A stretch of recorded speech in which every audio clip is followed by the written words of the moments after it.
Boom. Numero 40 of the Praxis Sales Mastermind. And I am very excited today because we have some awesome people from PandaDoc here. So, new faces to the call. I always like to just run through kind of high level what we do here and what this call is all about, and then have you guys introduce yourselves. So, Praxis Sales Mastermind started from an idea that there's just a ton of smart people inside of this program, and we're all in sales together. And why not combine our intelligence, our experience, our insights into helping each other solve problems, and particularly help each other get better at selling, overcoming objections, getting in the right headspace, everything. So that's exactly what we do. We go kind of open forum and say, hey, who has a question, who has a challenge? And then we all take our best stab at tackling it for them. So we've got Patrick and Reid. I would love for you guys, since you're new, to just kind of share a little bit about maybe how you got interested in sales, and what brought you here. Yo, Reid, you can go first, buddy. You're wearing a hat, so Love that's it. just like precedence. Okay, cool. Well, I'm Reid. I think I recognize some names in the participants over here, but I work at PandaDoc with Patrick, and I'm very familiar with Praxis. I was a participant way back in 2016, so I've been at PandaDoc for coming up on 3.5 years. That'll be June for that date. But yeah, and I've been started as an SDR here, and then worked my way into sales, being an AE. So that's what I've been doing since Praxis, rather. Yeah, and again, my name is Patrick. I have nothing to do with Praxis besides the fact that Praxis places people into PandaDoc, and some of my best friends, including Reid and Luke Ruffing and Nick are all the fucking man, have come from Praxis. And I've just noticed that every good employee we've had, except for a couple people, has come from this program. So I'm very interested to be involved in this because you guys are doing something right, and I'm all about it. And I'm the sales trainer at PandaDoc, and I came from a background at Yelp and House Call Pro, and I have an English background, so I take a very narrative and story-driven approach to the sales process, and I'm just super excited to be here. Yeah, beautiful. Thank you both so much for coming. We're excited to have you. So here is the point where anyone can open up the floor and ask any kind of sales-related question or challenge. Doesn't matter if you're looking for perspective on how to get a sales job, or if you have a specific deal hurdle that you're facing as an account executive or SDR. Anything's fair game.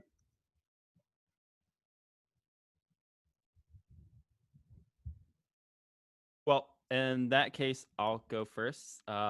Quick question. I'm looking to get into sales, and I bought a course on Udemy to take to help prepare myself a little bit more and to get more knowledge on it. What else, or what steps do you think that I could take today that would be most applicable to landing that first SDR role?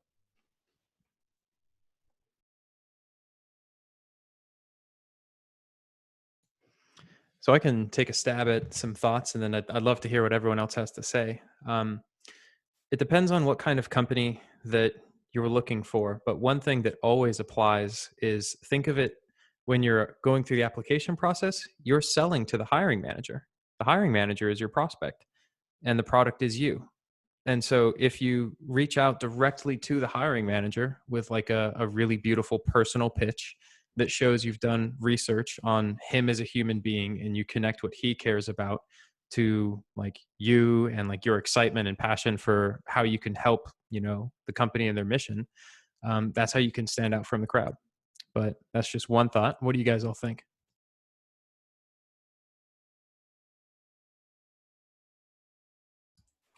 I mean, the thing I would say is make sure you're prepared for interviews, know how you can relate your skills into sales. And I mean, I know they go over this in Praxis too, basically coming up with the value you can add in the interview. It's your experiences and how they can relate to sales, and have those ironed out ahead of time so you're not trying to think of them on the spot. Yeah, another thing is, when you go into that first interview, always be prepared to give a pitch for the company that you're interviewing with. That's just a bare minimum expectation. And you never know if they're going to throw that at you without telling you ahead of time. So I would just always come prepared. And then if they don't ask you to pitch the company, then it's like a huge ace up your sleeve during the interview process. You can just say, well, I was thinking how I might phrase a cold call pitch to a prospect is, boom. And then they're just like, oh, this guy came really prepared. Sweet. Perfect. Thank you. Got that. What else? Yeah, I would say along those same lines, like a lot of what you'll be doing as an SDR is reaching out to people in an even more cold fashion. So being prepared, showing that you've done the research, especially for this position, more important than ever. Be mentally prepared when you get the job to mess up a lot very quickly and just move on from it. It's just a part of sales. Yeah, I've gotten good at that with my personal life, so we're good there.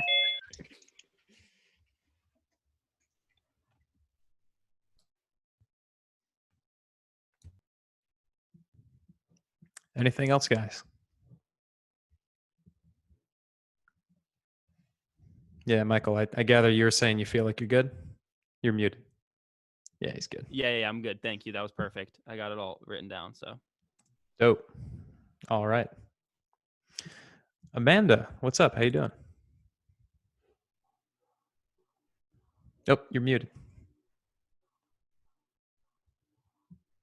There you go. Hello, it has been a few months since I have attended the sales mastermind call. Am I intruding or should I, how can I be of service? How can I be of value to this call? I'm in marketing, but I do love a good salesperson. You being here is of being value, so no worries. What brought you back? What brought me in?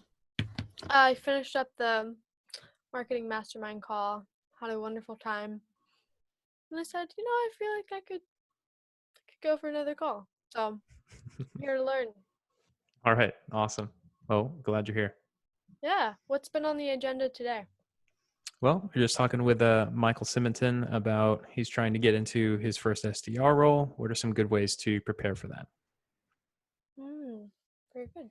Yes, and we're about to open it up for anyone, including you if you were curious, to ask any kind of sales-related question or come up with any sales-related problem. So, floor is open. Anyone?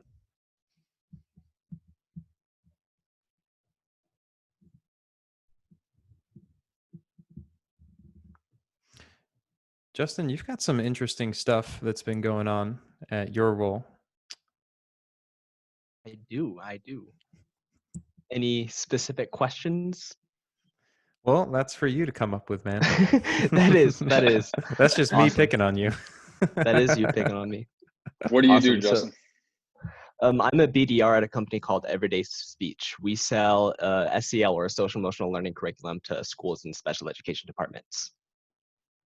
So we are going to be starting a lot of new expansion outreach, reaching out to customers, trying to see if there's any other business opportunity within that district itself.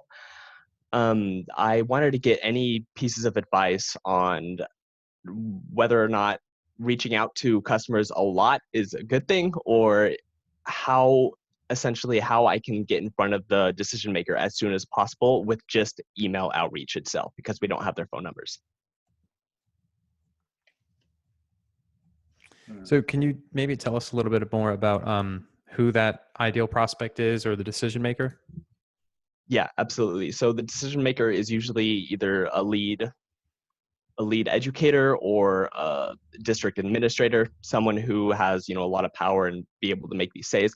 A lot of our customers actually just buy it themselves for their own practices within the school. And we're trying to get inside the district and portray the value of, your district could pay for this. This is a tool that is helping you, so we don't want it coming out of your pockets. Would there be, anyone else who would also be interested in, trying it out at least? So the decision maker is either an admin or a lead educator. Do you have numbers or contacts to people who would be able to refer you with contact information to that lead administrator for the, district? We don't collect our customers' phone numbers, which is one thing that I think is an absolute mistake. So I don't have. Why don't you? Is there like a policy that prevents you from doing it, or is it just you don't have any I'm not tools for sure it? if it's a policy, but I assume it's because a lot of the administrators don't want us to be reaching out to the educators themselves. I don't know why that is itself, but I'm working with what I got here. Okay. Yeah. Correct me if I'm wrong, but wouldn't a lot of these people be working at a district office or something with an office line that you could call into? Educators, yes, probably. I'm not exactly sure how I would reach out to a customer and then try to get into a decision maker from that office line, but it's like the admins of like the school district. Don't the districts have offices? yes. Couldn't you call that office line and ask for the admin? Yes, I can. I can do that, but my sort of strategy going into this would be to get the approval from the educator who's already using our platform and make that introduction to the administrator itself, or at least get some sort of social proof that this is something that can be used. That would be good. That would be the ideal way. Yeah. Yeah. I was going to say, if phone's not an even if like just taking phone out of the equation, it sounds to me like the referral game here would be really strong, because I think word of mouth within a district probably spreads pretty quickly and people probably know each other.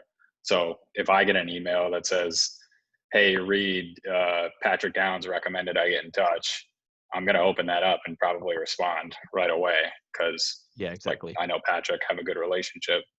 So if you can do that, and then once you get one of those started, it just kind of becomes bigger as you get more and more traction.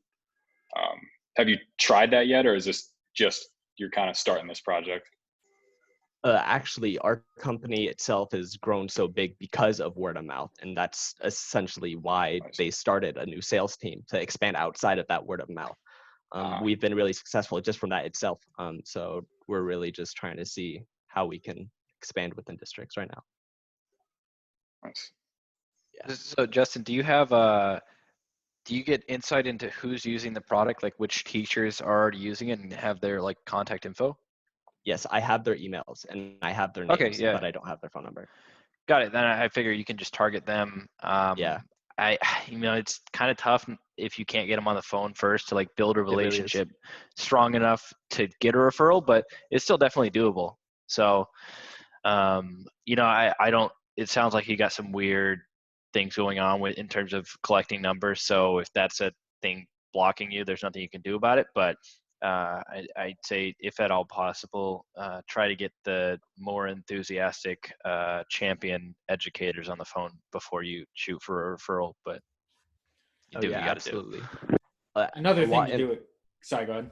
No, I was just going to say that a lot of the educators' emails actually include their phone number within their email, whatever it is, the signature. So if I could just get them to respond, there's a possibility that I have that option to reach out to them.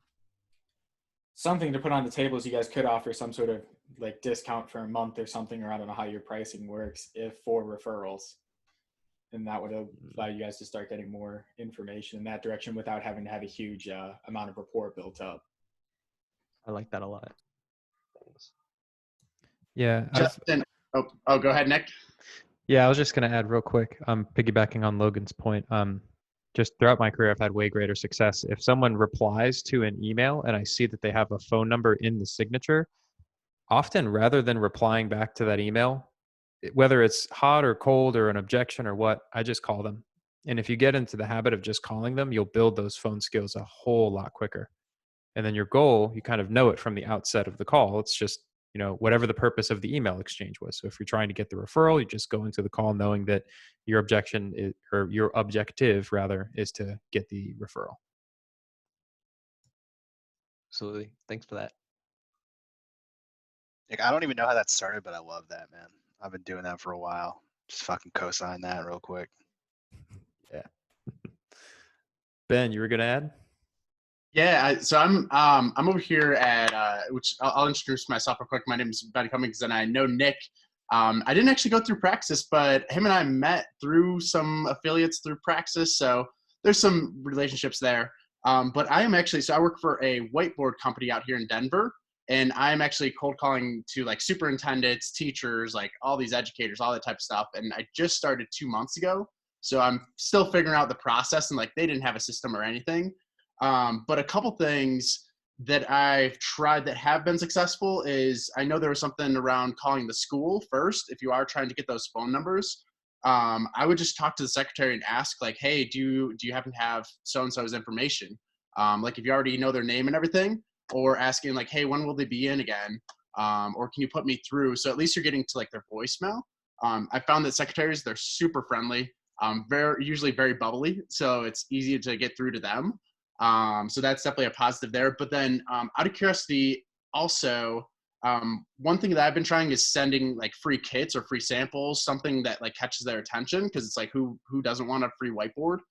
So I mean that's an easy ask there, but that's definitely allowed me to start getting responses. So I wonder if there could be any type of I don't know, like a free something or something you offer that like obviously having a catchy title. And I've been kind of getting a little edgier also because I'm cold calling some like SVPs of Salesforce, stuff like that as well. And so I've kind of just like added in like a little bit of humor. So it's like real quick to the point, maybe even just like 2-3 sentences, but get creative in like the content that you have with adding in humor. Because especially right now, I found that a lot of people, they'll open those emails. At least the open rates have been up, and then working on getting that response. But just a couple ideas that I've been trying and I have been getting responses on that I wanted to throw out there your way. Yeah, absolutely love it, man. I love secretaries. They're always so fun and so nice. Oh yeah. Awesome. But yeah, we offer a free trial. So I can definitely use that as, an idea, at least for a campaign, try to get as many free trials within the district and educators. And then from there, hopefully get an introduction to an admin.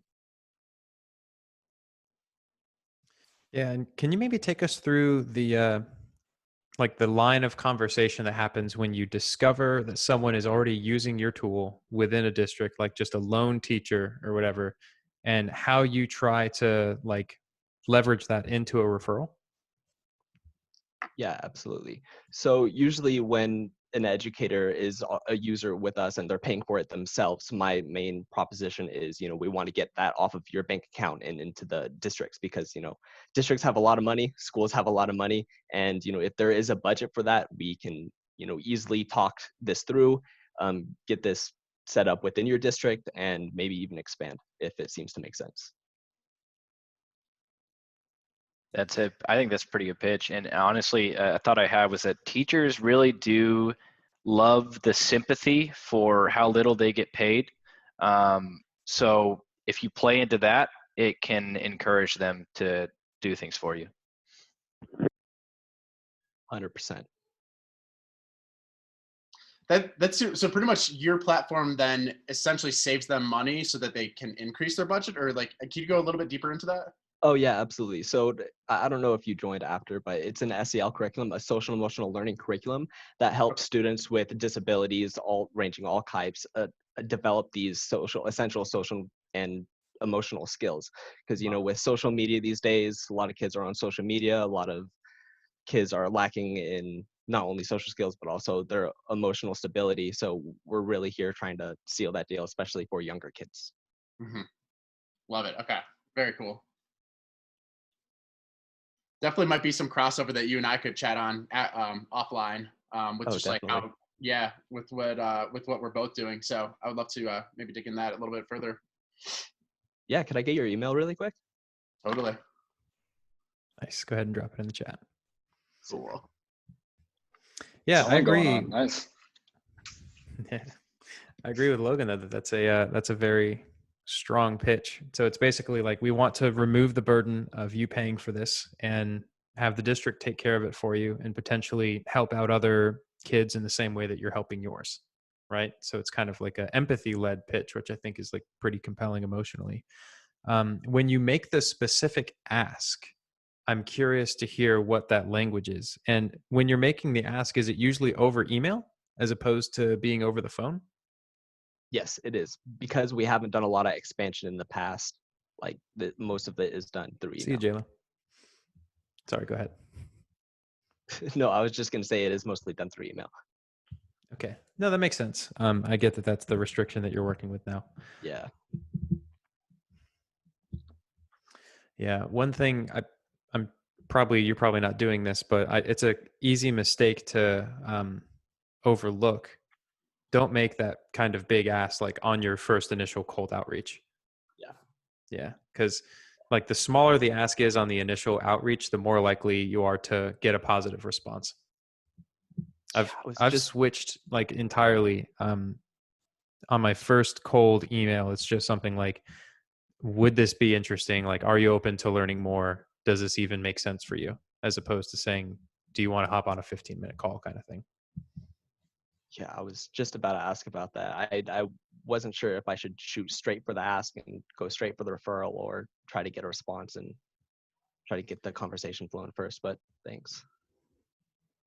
First email, you can't ask right now. And before I was even shifting from that to what Nick was talking about, like an open to learning more, does this sound interesting? I've actually shifted even further into just like a conversation starting question. Not even like, is this interesting? Just something like, hey, how are you guys currently doing X? And then what I found is the response is just, we're doing it this way. And then that's a response to me. And then, like you said, I can call them now because they've just now inbounded to me with the problem. And I'm like, hey, so you're doing it this way. Like, how is that working? And then it's just a natural conversation on the phone, and they already know me. So it's been pretty awesome. Yeah, that's solid, man. Thank you. Stealing that. Beautiful. Go for it. I'll send you the cadence. Awesome. Really helpful stuff, guys. Appreciate it. I feel like that's an almost universally applicable strategy too, because I can think back to a few times where I did something like that just accidentally, not really even thinking about it. And that is always how they respond. They just answer you. And then that's total tacit permission to just give them a call and talk about it. I've never had anyone get angry either. So I don't know if you guys saw this. Nick, did you see that post I made about the experiment I'm running? No. Personalization. So I actually had this weird feeling that personalization sucked because I would get these like in-mails and emails as somebody who gets prospected a lot, and it would be like, yo, Patrick, I saw you went to UNH, go Wildcats. And I'd be like, that's weird. Don't talk about my university. I don't know you. And it made me uncomfortable. So I had this like feeling about personalization that it didn't work, but I heard a lot of people say they loved it. So I decided to give it a try. And half of my cadence is just like the first email. It's completely personalized. It's not the same for anyone. It's different every time. And I haven't gotten a single negative response in the last 2 weeks. Like the worst response has been, hey, I love this email. We're already using a vendor that's a competitor of yours, but I'll check and see if they want to switch. That's the most negative response I've gotten. And it always ends with that kind of like illumination question. How are you doing X? Are you happy with this? What's going on here? Any sort of question that starts a conversation. And it's been weird to go from like when I used to just send out those automated emails when I was an SDR that I would get like, take me off your list. I'm not interested. Sometimes the rant, you guys know the rant, right? Where the guy just had a bad day and just goes off on you. Like that's not happening because it's almost like it can't happen with that kind of cadence. And it's been eye-opening. Patrick, would you be open to sharing that template by chance? 100%. That sounds powerful stuff. Awesome, man. I'm going to say, Patrick, though, I do agree with you. If I get like a hyper-personalized email, I feel very uncomfortable. I'm like, It is uncomfortable. like, don't. Like, I know you don't know me. Please stop. So, let me share an example because like I tried to get less, I almost went so creepy that it's not creepy anymore, if that makes sense. Like so far down the rabbit hole that like it's crazy. Like I would go 6 years back in someone's social media history to find something just because I know that no one else has done that. And it's such a heavy pattern interrupt that they're like, how did you even find that? Like with this one guy, I found he was in an advertisement like 3 companies ago that someone posted on LinkedIn, and I watched the whole thing and I screen capped parts of it, and I was like, dude, you should be an actor. And he was just like, how did you find that, man? Like, stop looking at my old ads. By the way, you should talk to the IT director. Here's his email. That's straight up awesome. It's fun to just like go all in and just get weird with it, knowing that in like the grand scheme of things, you're going to be fine. The prospect's going to be fine. there's no strict rules on like what's allowed and not allowed. I like that creativity. I think it's almost necessary right now because Yeah, true. the more serious you are right now, I feel like the less it's gonna land. It can't land right now. One, this is like a little bit further in the sales cycle versus like the prospecting, but one thing that I did or have done in the past and I had really good response was sending like donuts and coffee in the morning to whoever your prospect is, like depending on the size of the deal. But I would just order like whatever city they're in, you just order Grubhub and then you have it sent and then you put a special note and then I would, you know, tie it in with like, I do not, or like donut, you know, using the pun of the donuts. I do not want to see this relationship go, or, you know, whatever you're trying to close the deal with. And that if they ghosted me or hadn't gotten back, they instantly like hit me up right away and are like, hey, I'm sorry, I've been so busy or whatever. But yeah, let's talk. I have had good success with that. And I mean, it's like a $20 or $30 investment. So if it is a large deal, obviously worth it. And depending on where you're at in the process. But I just wanted to share that idea too, to give inspire or give any inspiration out there. Such an interesting approach. I really like that, man. I've never seen anyone or heard anything about anyone doing anything like that. It's funny too, because like I don't know if you have like an average deal size that's in the thousands, tens of thousands, hundreds of thousands of dollars, doesn't that just like become instantly worth it just to get a response? That's kind of weird to think about. That's eye-opening. Wow. Well, Justin, we're halfway through. Do you feel like you have enough to chew on? Can we open it up for some other? Absolutely, man. So helpful. Yeah. The floor is open, my friends. Thanks for bringing the question. Yeah, absolutely.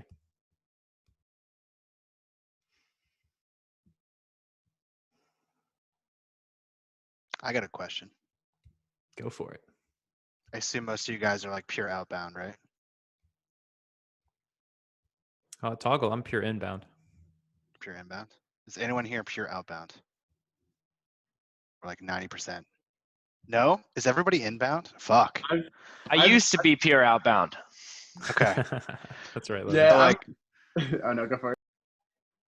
I saw Logan like kind of put his hand up, but so Panadoc's like 99.9% inbound. We've been very lucky to have like a really heavy inbound funnel. So we're trying to grow to 100 million, and the whole thing now is like, all right, we got to pivot to outbound. Like inbound will always be there and it'll be great, but if we want to like 5x our business, we need to go find and kill shit. So we've been trying to do that, but the sales team's super like not into that idea because like I signed up to be an inbound AE. I don't want to do it. Then we hired a bunch of outbound SDRs and like a lot of them have never done it before and we don't have leadership that's done it before. So my question to you guys is like, how have you seen a successful outbound team run? Has anyone been here for like the first steps of it? Like what kind of important what blocks should be there for the playbook? And like any sort of advice you could give us would be great because like I've been around successful outbound orgs, but I've never built one. Yeah. So I mean, I can say I was kind of forced to build my own outbound strategy.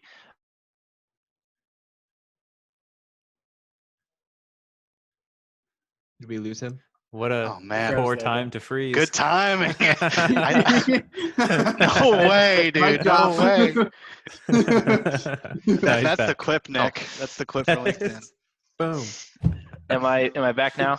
You are. Back. You are, my friend. Okay, cool. So we used two tools primarily for outbound sales, and that was LinkedIn Sales Navigator, the advanced search, and then this tool called Lucia, which was just it's like a number generator for LinkedIn accounts. So first thing we did was go through the advanced search for specific accounts on LinkedIn, and then just type in a few keywords that worked for us. So we sold load balancers. So I would type the account name. I would put in the removed viewed leads from search filter. So that way anybody who I looked at before wouldn't come up. It was really helpful for like secondary searches, and then I would just put different keywords in to generate new leads that nobody had touched before in the database. Of course, first of all, we went through anything in the database to see if there was existing stuff. For the most part, there wasn't. So yeah, it was mostly just looking at people who had different keywords in their LinkedIn profiles, and then using Lucia to grab their email and number, and then just use the information on their LinkedIn page to have a personalized cold call. Was this something that was like mandated as your process, or is this something that you were doing? No, this is something I did out of necessity for just experimenting, and that was the best way to do it that I found. That's the problem we're having, is like we have these lists that have been generated off of intent data that are just being fed into cadences and SalesLoft, and then like piped to outbound SDRs, but because they're intent data, they're small accounts. So we're wasting like outbound resources on fucking like $1,000 deals, which is, I don't get how you could even get to the point where you're doing that, but it's happening. And so I'm trying to figure out like, how do we fix this? How do we mandate it like from the top down? Or like, is it worth going into the SDR team myself being like, yo, fuck what they're saying. Like, let's do what Logan's doing and just start scraping numbers off of LinkedIn. Well, I mean, is there anybody who's doing a better job than anyone else? Reid, what do you think? Is there someone like who's clearly the guy who would do the best at it, or like has a system in place that would work for you guys? There are systems, but I don't think I mean, correct me if I'm wrong, Patrick, but not on the actual generation and list building. I think we're all working under the same system. There would be more cold call approach, email cadences, that kind of stuff. But the initial, there's not much difference. Yeah. I mean, what I can tell you is that we were just kind of forced to figure it out, and we got there by sharing ideas together. So I'm not sure if that's really helpful. I don't know if there's a whole lot of ways outside of just what I learned that can prepare a completely outbound sales team. It's a lot of experimentation. I think that's a good thing, because like I think what I could do is just go in there and be like, yo, fuck this cadence shit. Like, let's just do this and just start suggesting it. And there's enough crazy young kids on this team that just want to make money that if I'm like, yo, here's a carrot that has dollars on it and we should do this, they'll chase it. So I like that idea. And we have Seamless, and that works in Sales Nav. I could do that today. Right. Yeah, and if you just present it to them like, here's a unique challenge that we think you're the right fit for, go experiment. You have total freedom. Just make it happen. I think that would be pretty interesting to me if I were 1 year younger. How did you stumble upon it, Logan? Was it just like a thing you came up with, or? Yeah, I just got paired up with this company through Praxis, and I accepted it. I had no idea what I was getting myself into. And then because I was so frustrated that I had moved to California and wasn't generating meetings, I forced myself to find a new way to be better than everyone else. And then it happened. Man, that's the shitty thing, is they're getting paid on like meetings created, and these are like 1-seat opportunities. So they're getting paid.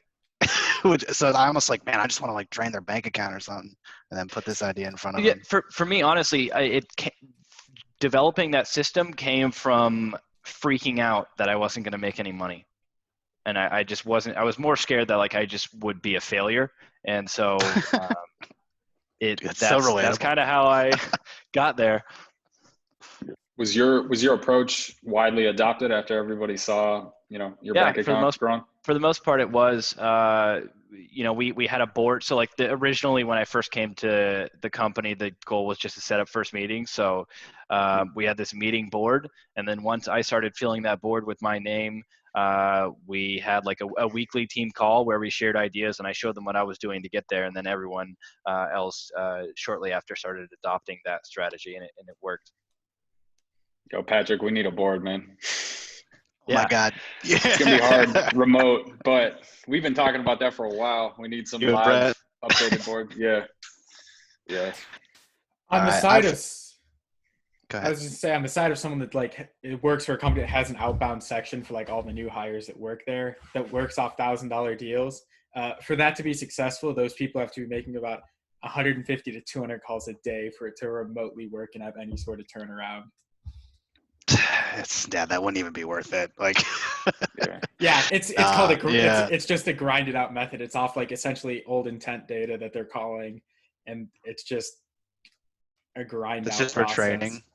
Pretty Yeah, much. so essentially it's for training to see if they can handle, because the company hires about anyone to like see if they want to be a sales rep. So it's just weeding out all the crap people for doing that as part of that process. And it works. It's incredibly effective. But yeah, you're calling shit stuff, but you gotta have a huge amount of outbound volume to survive off $1,000 deals for that process to work.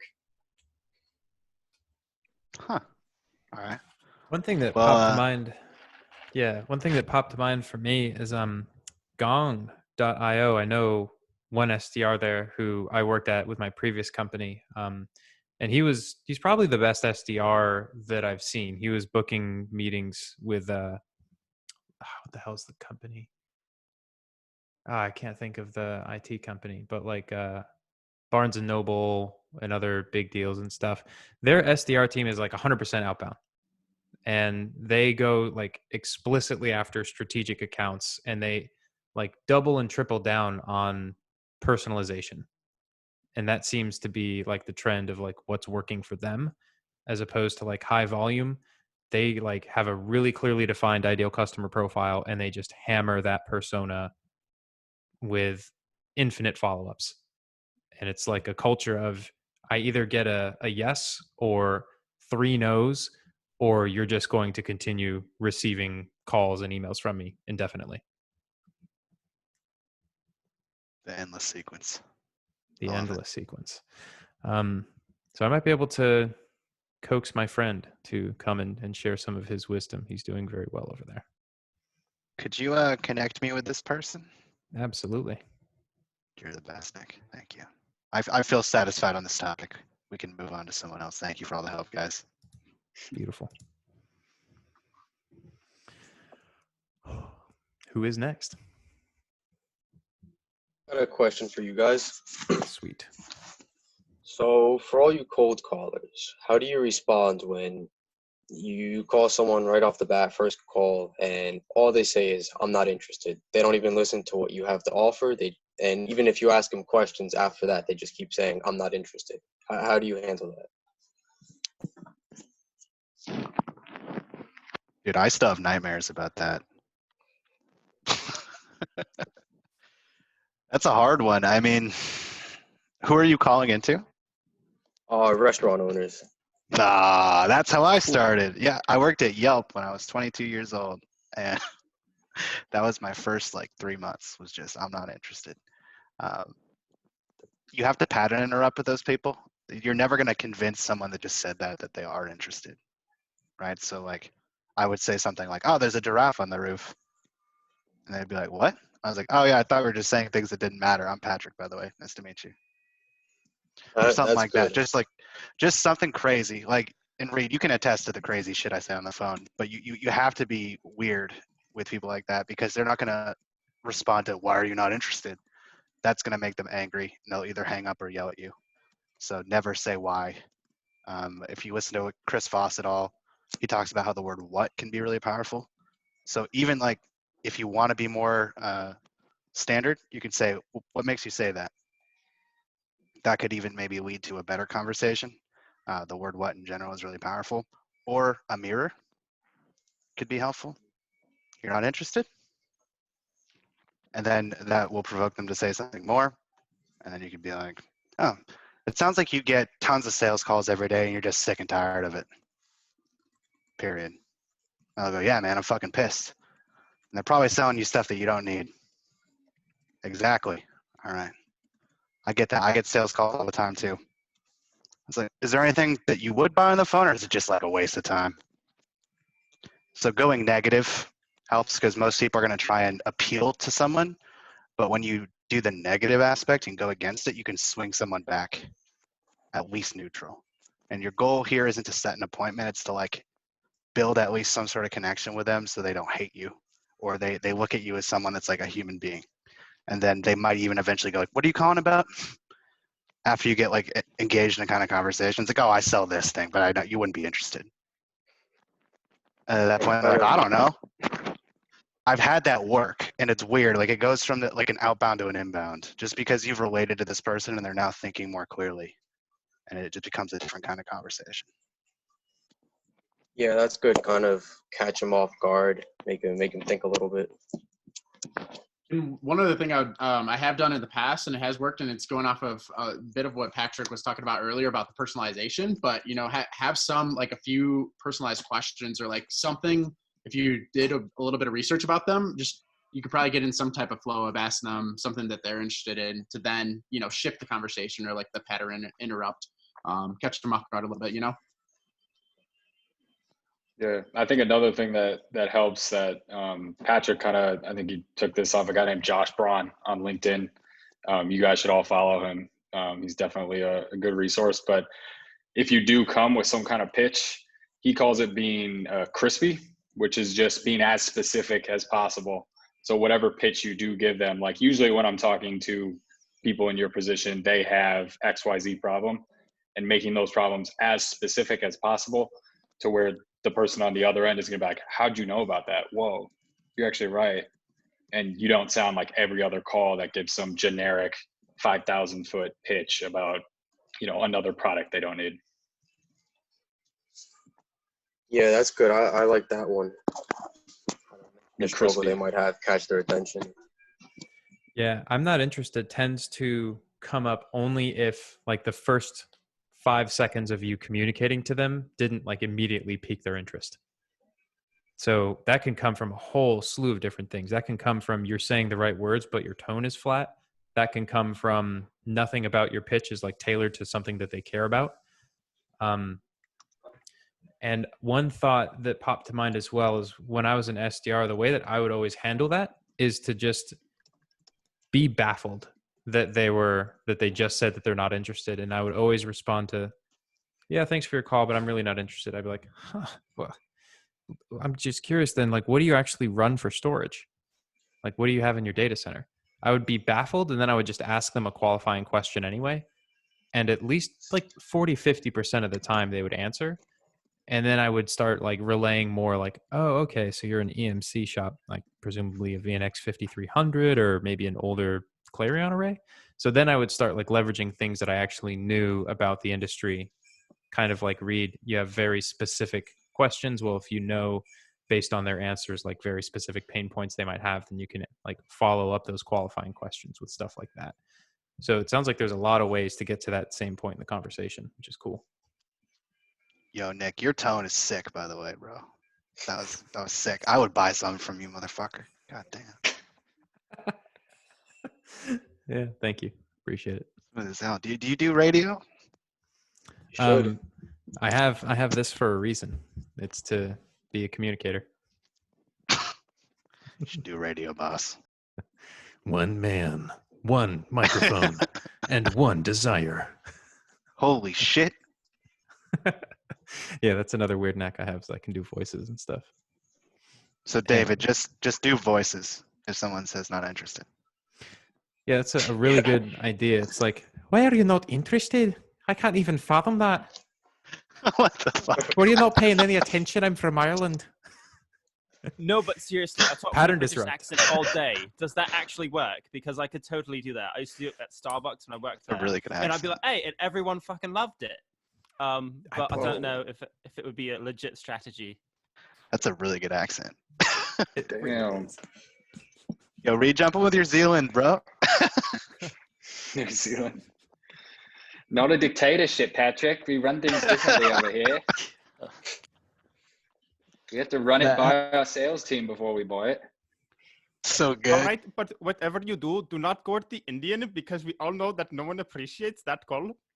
Oh my god. Yeah, that's pretty good. Think you're a The problem with scammer. that is that you got to keep it going for the whole sale. So if you have multiple touch points with the person, then it becomes an issue. Just start seamlessly switching in and out of all the accents you can do. Change your name, change your signature every time. Like put an same Indian names. phone number. Same name. Really confuse them. It's the same person. You just switch accents. Someone might actually find that entertaining. Who knows? Sure they would. Well, Sure they David, I remember hope that that cold call. answers your question, man. Oh yeah, no, that was all great, especially the accent stuff. That has to be one of the greatest interrupts I've ever heard. Awesome.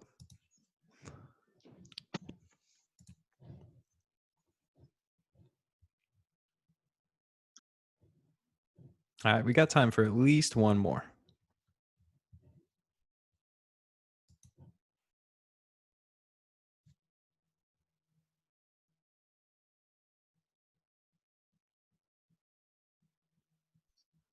Oh, if no one's got anything, I'll kind of want to ask Patrick something.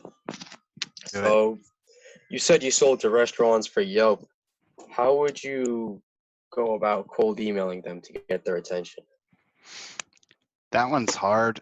It's something I thought about recently. I talked to this guy, Trent Anderson, is you think about a restaurant owner and anybody you sell to, you always want to think through the lens of like, what is their day like? Restaurant owner probably is going to look at their email twice a day, and it's probably going to be like first thing in the morning and either at lunch if they take one or late at night because they're fucking busy all day and they're in the restaurant usually all day, especially like the really serious dudes. So you need to appeal to them in the first like sentence, because if you're looking at the pane of an email and an iPhone, it's like a sentence, right? So that's really all you have is that and the subject line. So you either need to catch their attention with something humorous, something very specific to them, or something that is very relevant to them and a problem they have. If you can do one of those three things, they're at least going to read your email.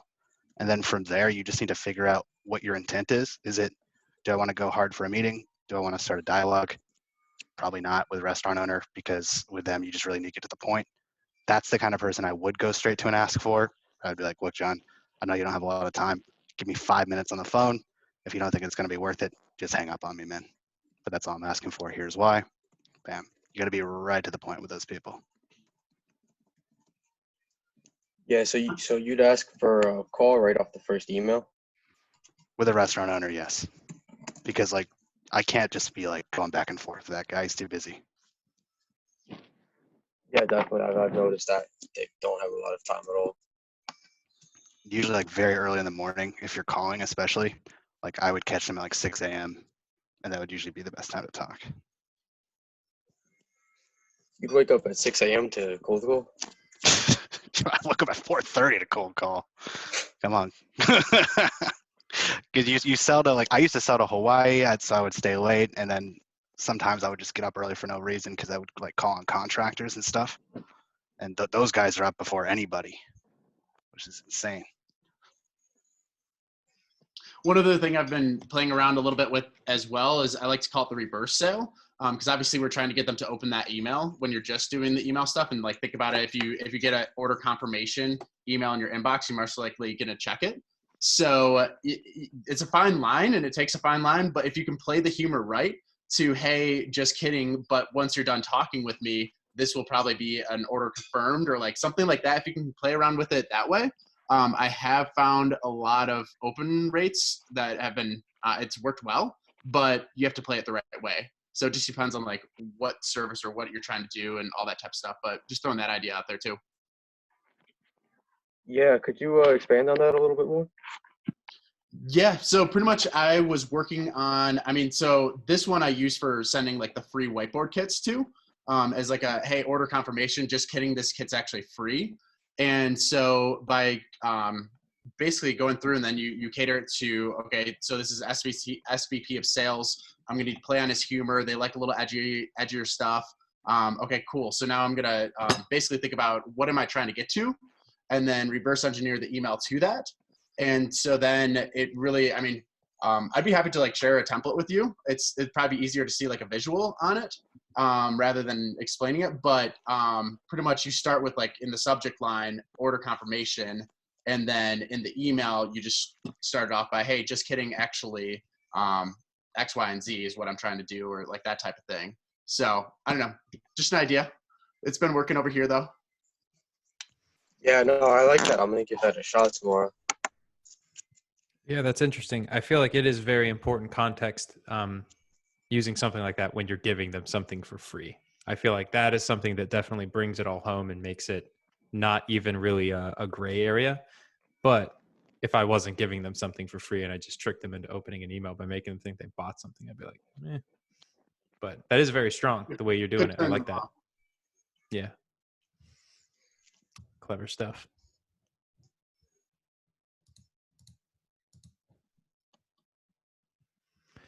So I got something. I could take up the last few little minutes here. So I was having a one-on-one with one of my A's today, and just like kind of realized and it clicked. Like Toggle's a very new sales organization, even though the company's been around for 10 years. Like the new A's have only worked here for like a month and a half. I've been there for like 6 months, and I've been wearing like 20 different hats, like doing a whole bunch of other stuff.